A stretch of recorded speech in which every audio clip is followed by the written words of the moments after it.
Shalom adik-adik.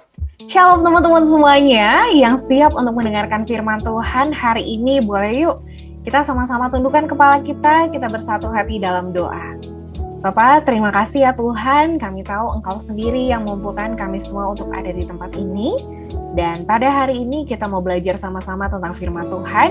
Biarlah Tuhan sendiri yang berbicara kepada setiap kami. Terima kasih ya Tuhan Yesus, maka di dalam nama Tuhan Yesus, yuk teman-teman sama-sama kita katakan, amin. Yeay, gimana kabarnya hari ini?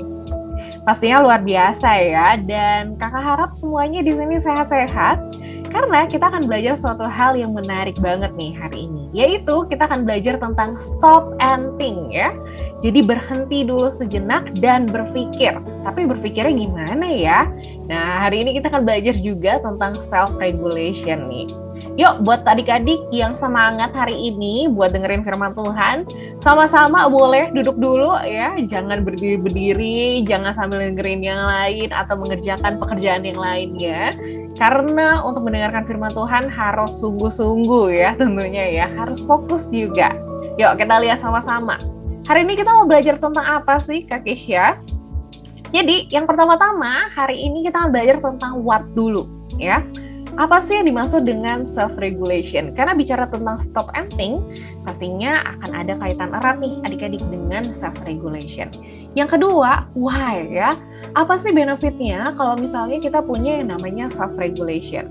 Nanti kita akan belajar sama-sama. And how juga, gimana caranya nih kita untuk apply untuk punya self-regulation tentunya sebagai anak-anak Tuhan. Yang ready untuk belajar sama-sama hari ini, boleh dong kasih lambaikan tangannya? Yes, thank you.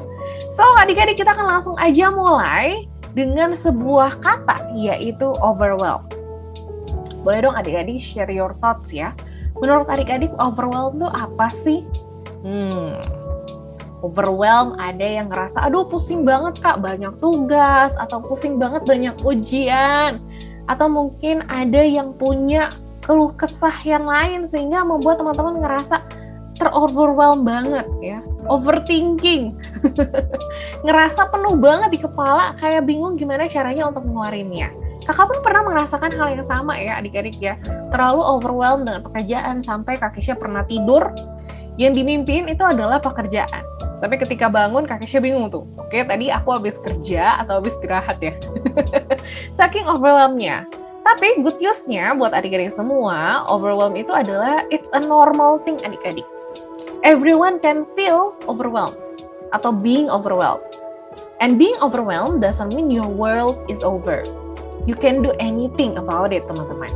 So, apa yang harus kita lakukan nih ketika kita lagi ngalamin hal-hal yang sulit dalam kehidupan, ngerasa kok nggak ada yang ngertiin gue ya, atau ngerasa sendirian, ngerasa dunia tuh lagi kayak against us ya, adik-adik ya. So, what can we do about it? Yuk, kita belajar sama-sama ya. Yang pertama-tama, yuk sama-sama kita belajar tentang self-regulation. Apa sih yang dimaksud dengan self-regulation? Self-regulation ini adalah salah satu dari 5 emotional intelligence. Ya, kalau misalnya adik-adik udah pernah belajar tentang IQ, ya. Selain IQ, kita punya dikaruniai Tuhan yaitu EQ, adik-adik. Oke, yaitu di mana nih kita bisa berpikir gak cuma cerdas, tapi secara emosi pun kita juga cerdas. Nah, yang dinamakan dengan self-regulation itu sebenarnya ada di bagian sini. Oke, bagian sebelah sini nih ya, self-regulation. Self-regulation itu adalah allows kita untuk choose wisely, teman-teman. Tentang apapun yang terjadi dalam hidup kita. Ini diambil dari bukunya Daniel Goleman ya. Bukunya judulnya adalah Emotional Intelligence. So, bicara tentang self-regulation, sebenarnya self-regulation itu apa sih, Kak Kesha? Yuk, kita lihat sama-sama ya. Self-regulation ini bicara juga tentang ketika kita taking a pause. Oke, kita taking a pause dulu nih sejenak tentang segala rutinitas kita setiap hari.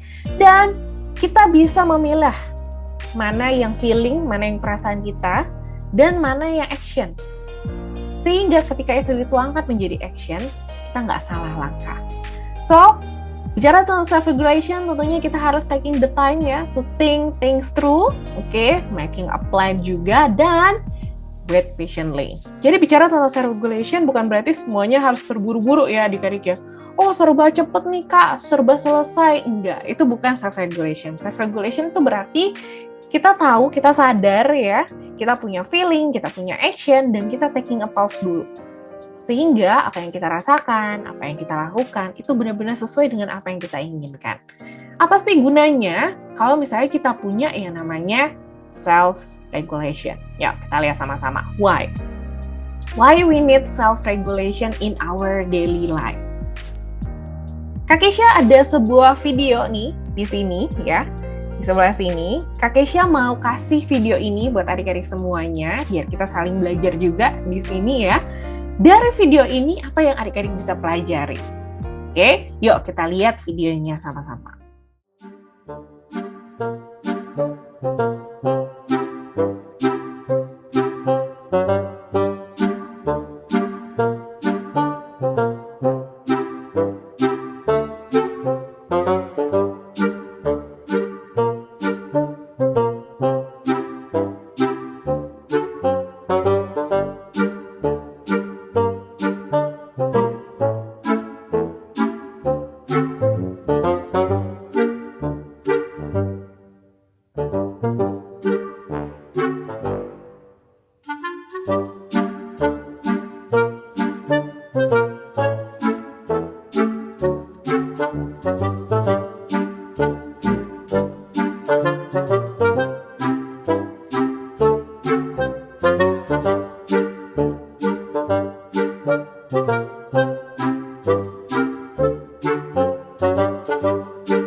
Nah, adik-adik, dari video yang tadi kita lihat tuh dua orang punya pilihan yang sama, ya. Mereka punya banyak pilihan yang sama. Tapi apa yang dilakukan? Respon dari keduanya tentunya berbeda. Apa sih yang menyebabkan kedua respon orang ini berbeda? Satu memilih untuk hidup sehat, teratur ya. Tapi satu lagi memilih ya udah ikut arus aja. Ketika diajak nongkrong ya udah aku nongkrong.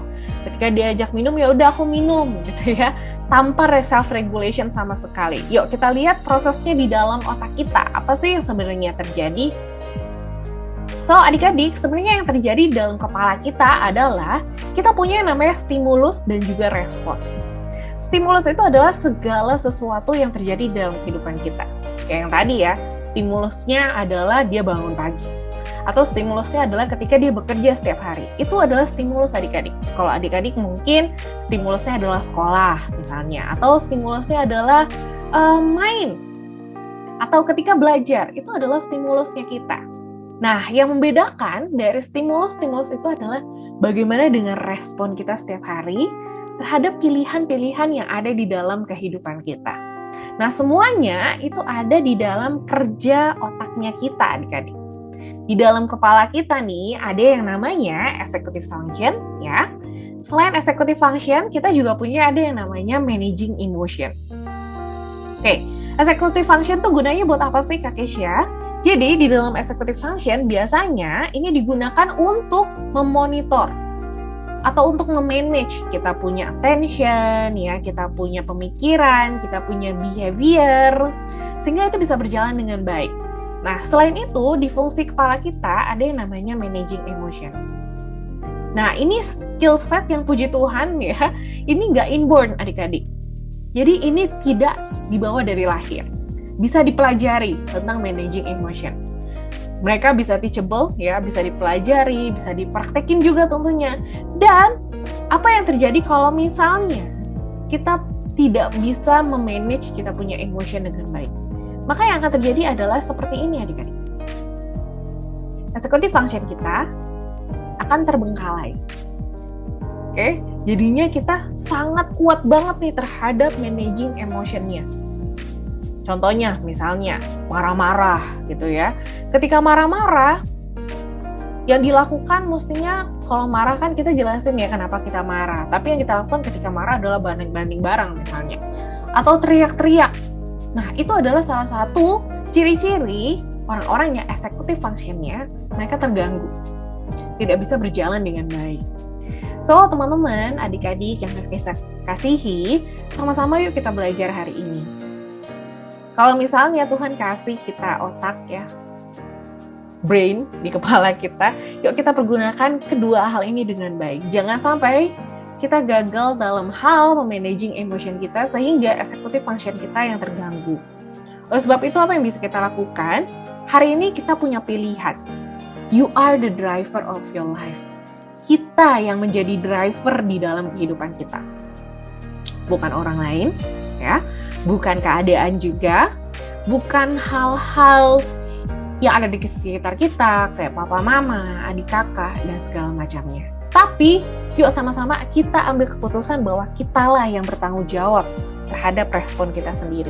Bukan keadaan kita, bukan mama papa kita, bukan adik-adik kita, tetapi benar-benar ada di dalam diri kita sendiri. So, hari ini yuk kita sama-sama belajar gimana sih caranya untuk kita manage nih, kita punya emotion. Sehingga kita punya self-regulation yang baik, yang tentunya sesuai dengan firman Tuhan. Hari ini Kak Kesha mau share ada 3 hal. Yuk ikutin Kak Kesha sama-sama. 3 hal. 3 ways ya adik-adik ya.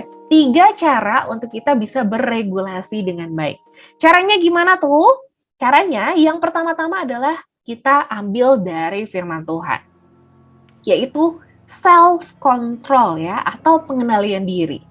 Dalam kitab Proverbs ya adik-adik, Amsal 16 ayat 32b, ini Kak Kesha akan bacain dalam bahasa Inggris.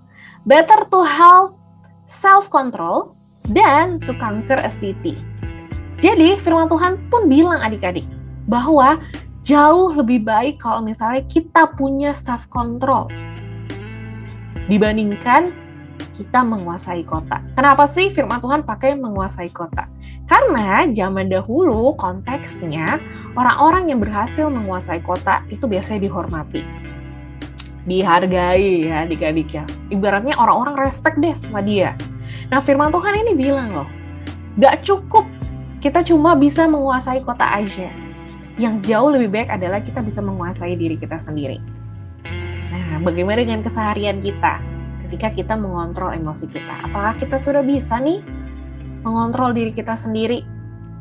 Ketika mungkin ada situasi yang kurang mengenakan terjadi dalam kehidupan kita, apa yang kita lakukan? Apakah kita membiarkan emosi yang mengontrol kita, atau kita justru yang mengontrol emosi kita? Itu poin yang pertama. Wis, yang kedua adalah trustworthiness ya. Yuk kita baca sama-sama. Ini Kak Kesha ambil dari Lukas 16 ayat 10a.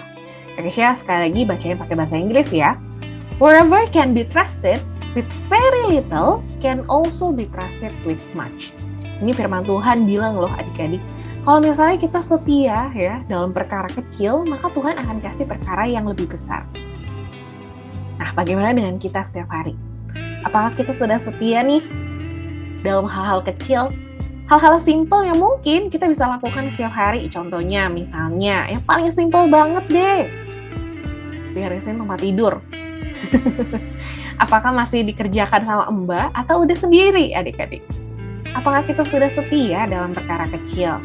Ketika mungkin Kak Joshua, Kak Aldi, atau kakak-kakak yang lain minta tolong untuk adik-adik pelayanan, apa yang kita lakukan?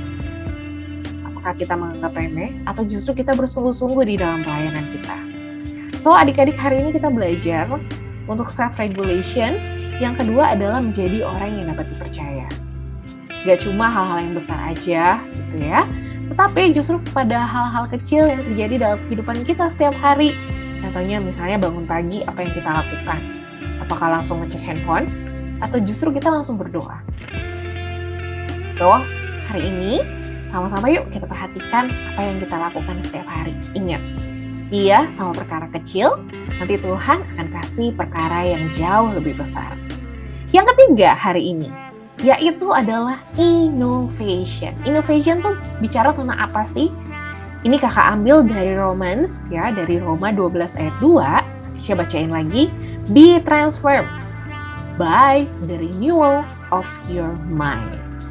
Sudahkah kita berubah setiap hari menjadi pribadi yang lebih baik lagi dari kemarin? Atau ya kak, sama-sama aja deh. Atau ya ikutin air yang mengalir aja deh kak.